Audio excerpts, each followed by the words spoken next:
welcome to Southgate Media Group podcast marathon number 6. I am Phil. This is Tyler. Hey, everybody. Part of the Capes and Lunatics and the Capes and Lunatics sidekicks. We've seen a bunch of our shows. This is the Ultimate Spider Cast, and kind of mixing it up. Tyler's not usually on there. We're going to see all the Capes and Lunatics hosts on shows that are part of the most part. So, yes, I'm throwing something different at everyone. So, for this episode, Tyler and I are going to be discussing exactly the story, Amazing Spider-Man under the first full appearance of Venom from May 1988. Wow. I mean, it's reprinted all over the place. Mm-hmm. Limited, I think Comixology probably has it. But if you look for the original issue, you're paying big bucks, my friends, because I forgot that it came out in 88. Like, it's one of those things that just feels like it was a 90s thing. But then, like, when we first talked about this, I was like, okay. And then I forgot. Like, it's one of those stories that you've read, but then you kind of, if you're not really into it and bring it up a lot, you kind of forget all the details because there's some things in here that I forgot that was in this kind of concept, and I'll explain more as we get into the book. So I know you're a bigger DC fan. Have you read this one before? Yeah, years ago. Okay. Because I mean, I've said it before. Spider-Man's my favorite Marvel character. Oh, no. Excuse me.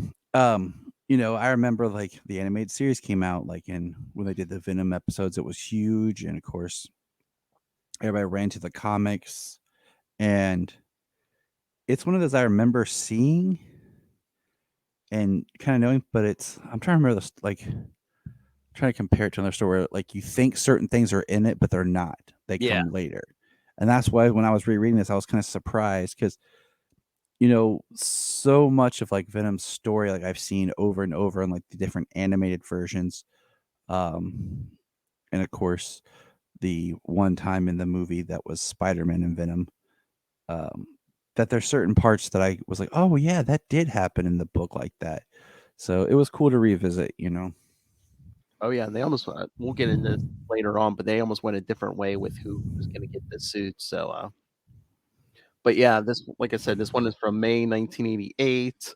David Michelinie, writer. Yeah, he was on this book on Amazing for a while.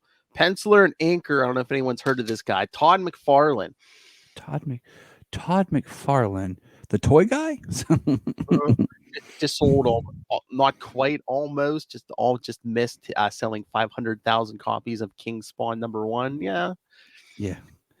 It's okay. Quick side note: it's crazy to me when I think back now how big Spawn was, because I just remember like in the late '90s, like you had Spawn toys and like merch, and it was just off the comic, and it's not a kid's property. The movie wasn't even out, but yet you had toys and merchandise, and it was just up there. It felt like as big as the other,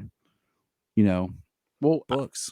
I think he's making another big push because he's going to be spinning a bunch of more Spawn books out, and I guess with that movie coming, probably, yeah, he's making a big push, I think, again. So I think a Spawn video game would be awesome. Oh just playing a Spawn in Mortal Kombat 11 is neat. There was, I mean, it was okay. There was a Spawn game, was it for PS2? I think. Yeah, I think it was for PS2. I don't know if you ever played it. I mean, it was all right. It was, for the time, it was a pretty decent game, graphics, and everything. You just think about what they do now, but we digress. So yeah, Todd McFarlane, penciler and inker. Bob Sharon, colorist. Letterer Rick Parker. Editor Jim Salicrup. And the title of this, spoilers, Venom. And it's just kind of like it's Venom, but it's kind of like, I don't know. It's they really brought the teeth down. He doesn't even have the big teeth yet. Right. So so spoilers. We're gonna go through the book. What threw me off about this book is I had forgotten that even after he lost the symbiote suit, Peter continued wearing a black costume. Yeah, that's the thing. It's like because I actually talked to well, I talked to him a few times. We're on Friends who was drawing like the book when Peter originally got the symbiote. And like Mm-hmm. they were afraid that like people were gonna hate the black suit, so like they were only gonna do it for like a month or two. But like Tom DeFalco was like, no, we got because like Secret Wars had started right as he came back, so they're like, no, we have to keep it for at least for a couple months. But like it became so popular, even when he gave up the symbiote, like the Black Cat made him like I think at least 2 or 3, like just like cloth suits, but they look like the symbiote. So yeah, Which is weird, like to me, like because such a big deal was yeah, like because now like you see that spider, you think symbiote. That's yeah. Venom or that's Spider-Man with the symbiote on. So when the book started and I Mm, was reading it, I was thinking that Peter still had the symbiote, mm. and then when Mary Jane's talking, I'm kind of like, oh, okay, all right. And I was like, okay, it's one of those you just don't, I didn't remember all the details.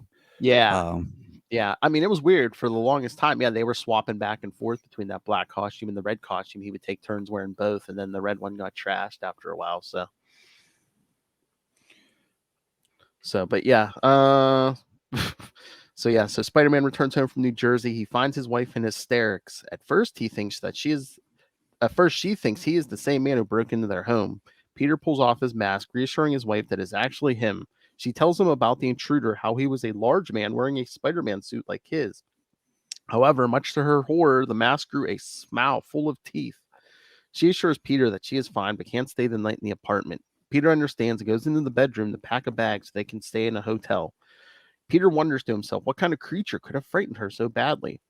Meanwhile, in the Bronx, the man who broke into the Parker's apartment returns to the ramshackle building he has been staying in. He speaks to another, telling it that they had to leave because the woman kept on screaming. As he walks through the shadows, his costume suddenly disappears. This man assures his other that they will cross paths with Spider Man eventually. To pass the time, this man begins lifting weights as much as he would do in the 90s in order so he can stay in enough shape to kill their hated enemy. Later, after they have settled into a hotel room and Mary Jane is asleep, Peter finds that he cannot. All he can think about is the man who broke into their home. He's not sure who he is, but from the sounds of it, he was wearing his old alien costume. Peter recalls how he got the costume on Battleworld during Secret Wars. He eventually allowed Mr. Fantastic of the Fantastic Four to examine the costume, and that's when he learned that it was a symbiotic creature that was trying to permanently bond with him. And there's been at least 2 versions of What If. There's one just out recently where it's like, what if he didn't get rid of that suit right away? Although it was separated from Peter using a sonic weapon because its weaknesses are sonics and fire, it eventually escaped. When it tried to bond to him, Peter thought he had destroyed it by exposing it to the peals of church bells in what was Spider-Man 1. While he tries to think of what to do next, Mary Jane wakes up and asks Peter to come back to bed. He apologizes to his wife as he figures his secret identity would protect her from Spider-Man's foes, but she tells him that she married him for better or worse. Boy, this synopsis is kind of long. this synopsis is the book. I know some of them are, some books you'll get like 1 or 2 sentence synopses, but this is huge. But yeah, no. So, all right, long story short, yeah. I mean, he eventually finds out that yeah, Venom is actually Eddie Brock, which again, yeah, because he says he was this Spider-Man destroyed his career because he proved his Sin Eater story. He said he knew who the Sin Eater was, but it turned out to be someone else, which was an actual story because I think it was in 2017. Charlie and I talked to Peter David, who wrote that Sin Eater story, Mm-hmm. and he said, yeah, like David Michelini like called him and it's like he's like, hey, can I use this for like my Venom story? He's like, yeah, go ahead. That's really Because like awesome. Brock's not in that story, but it's like you just see, oh yeah, the press has named this one guy, and then it turns out to be somebody else. But yeah, they never show a specific art reporter or anything. That's awesome. But you know what? It could have been even darker because I forget where I heard this, but supposedly the original idea was it was going to be a woman, and it was going to be something like one day she was on her way to the hospital to give birth, but like she gets stuck in like some giant traffic jam or something because like Spider-Man's battling someone, and like she miscarries. Oh, snap. Yeah, and I guess the I don't know, an editor or whatever was like, "Oh, no, no, that's too dark." And besides, like, what, every time Venom shows up, Spider-Man's gonna be punching a woman in the face. They're like, "No, no, no." In 1988, they're like, "No, no, no, we can't do that. Well, I That's too mean, dark." yeah, that's that'd be an interesting like a one off, Oh, kind of like a what if. mhm. Oh, yeah. Um, but I think the rival journalism thing's interesting. I mean, I think the idea that Eddie Brock here wasn't the big buff man that he always is depicted as. He talked about he started lifting basically to relieve some of the stress and anxiety he had going on. Mhm, And it's just one of those things when you go back and you read the story and see where it started and what was going on compared to knowing where it goes. mhm, Because like you're already like pre-programmed so much with who Eddie Brock is, who Venom is, all that type of stuff. That's seeing it like this. It's a kind of a shocker. And not shocker as in the Sinister Six shocker, but just like exactly. a And he surprise. and Venom's has like this twisted code because it was like one of the next times he shows up because like back in this first couple appearances he would show up like once a year like clockwork, try to kill Spider-Man, and then Spider-Man would capture him and stuff. But yeah, he like showed up in Aunt May's house. She's like, "You stay away from my aunt." And he's like, "Oh no, I don't hurt innocents." He's like, "But you're not innocent, Spider-Man." So that's why he like never reveals Spider-Man's identity or anything. But like you see in the story, because of the suit, he doesn't set off his spider sense, so it's and that suit can like look like anything pretty much. So And I think that's what makes, it's so interesting. I mhm. mean, this like Peter talking about feeling followed, but Oh yeah, yet he doesn't have uh his thing, his yeah, the spider spider sense. sense, yeah.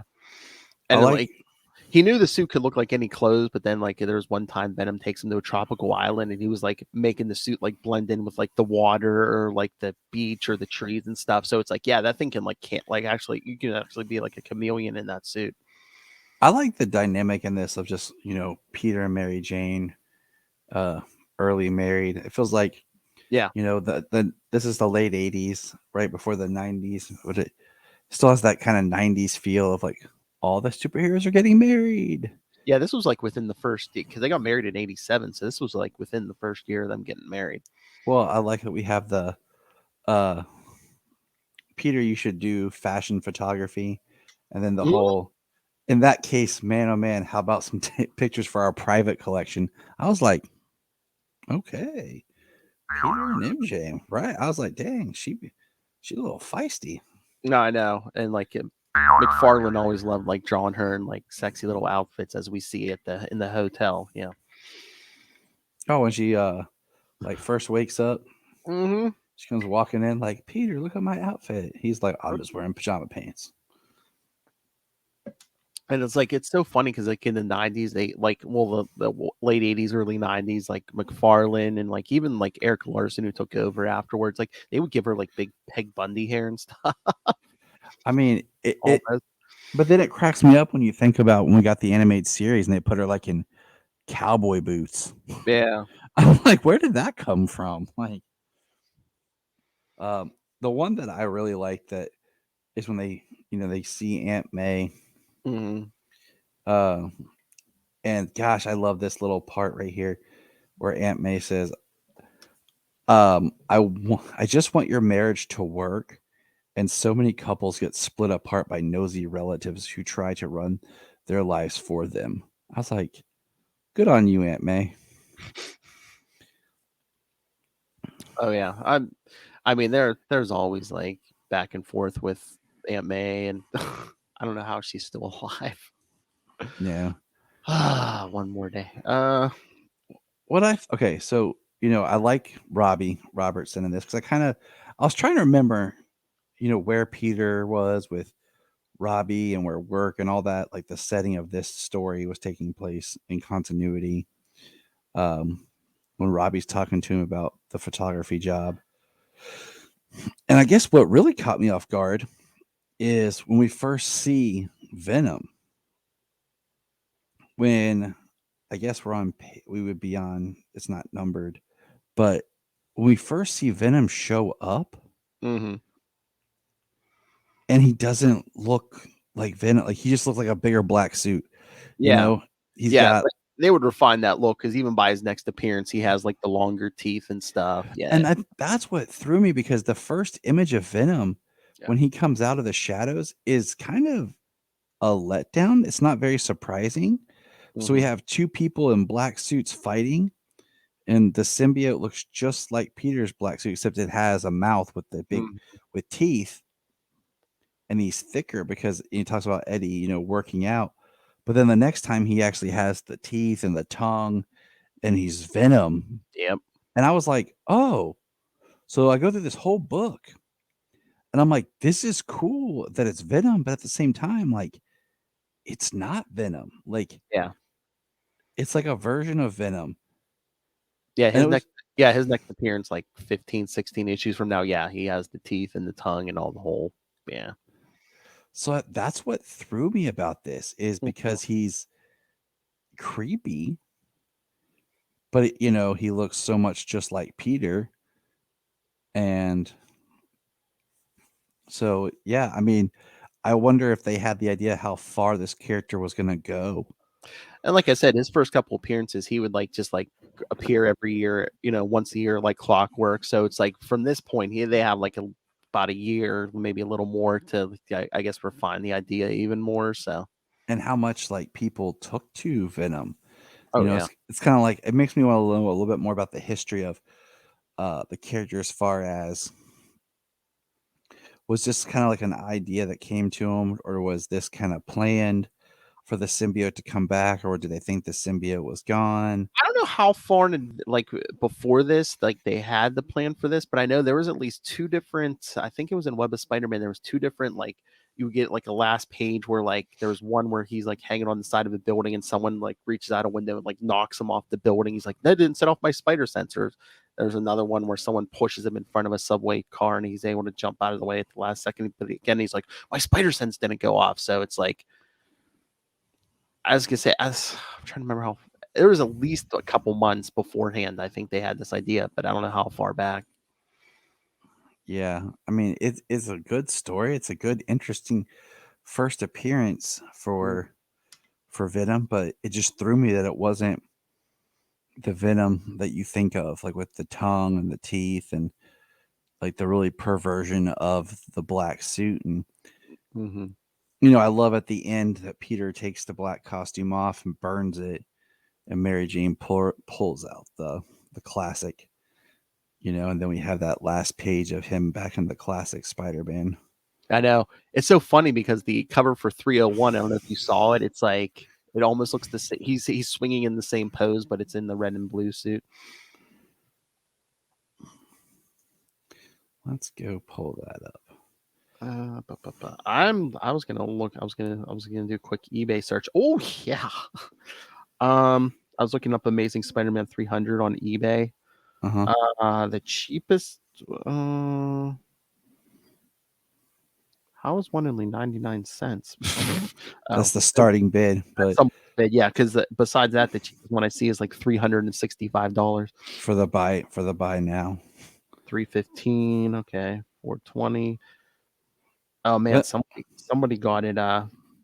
Slabbed and see got it graded at a 9.6, and it's like $3,000. oh dang. Yeah, because I guess maybe because it's like the first full appearance of Venom. What issue? Yeah. What do you Because think? hmm. What's the second appearance of Venom? Like I said, it might be 315. I think. I don't know. Although he might just show up at the end of that. It's either like 315 or 316. Might be the full like second appearance.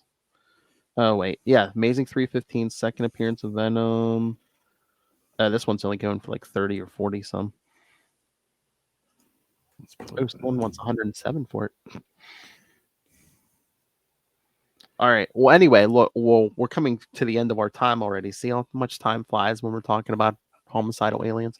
But see, like even in Venom's second appearance, he's still that he doesn't have the tongue and like the teeth, and because I always think of Venom like Yeah. the venom he's spewing, but Yeah. All right. our time's about up. So, all right, give me a grade. Give me a grade for this issue. Letter grade or number grade? Whatever you want to do. I'll say letter grade. I give it a A. Yeah. I think it works well as almost a standalone where like you can kind of feel like you can drop in and read it and enjoy it without as much past knowledge. The only thing that really, like I said, throws me is just Venom not really looking as much Venomy. Yeah. And the fact that Peter was still in a black suit. And I was like, oh, okay. So, but it was good. Yeah, it was a cool visual. But yeah, I agree with you with the A. I mean, I think it's a good start for the character, and you can refine it, and of course, you can make that suit look like anything. So it's like, hey, next time I'm gonna make it look scarier. Yeah, I'm kind of flipping through, and you're starting to give him some teeth, but he still hasn't got the tongue. Yeah. All right, kids. So keep your eyes out. I'll be back on the marathon with some of the other hosts of the Capes and Lunatics, talking all things Marvel and DC. And you can always check us out on the Capes and Lunatics and the Capes and Lunatics Sidekicks podcast. You can always email us. We'd love feedback, capesandlunatics@gmail.com, or call our voicemail 614-382-2737. That's 614-38-CAPES. And we have a whole bunch of social media, Facebook, Twitter, Instagram, Facebook fan groups. Find links to all of that. We have a YouTube channel, our Patreon, merchandise at Linktree, linktr.ee/capesandlunatics, and that will take you to links to all of our stuff. All right, and Mr. Tyler Patrick talks Superman all the time on the Krypton Report. Tyler, yes, we do. Tell them about the Krypton Report. Well, you can catch Krypton Report. We have a part of the marathon going on, and we're going to talk some super things. But you can catch us anywhere online through Krypton Report. Look for us on Twitter, Facebook, Instagram, YouTube. We have some fun videos coming on YouTube, so check those out. And always send us an email if you have any questions or anything you'd like to discuss. We're always up for conversation. All right. So thank you everyone for joining us. Again, check out Spider-Man. Check us out on the Sidekicks podcast. Tyler will both be back on there. And again, check out Open South.com. Until then, swing on back.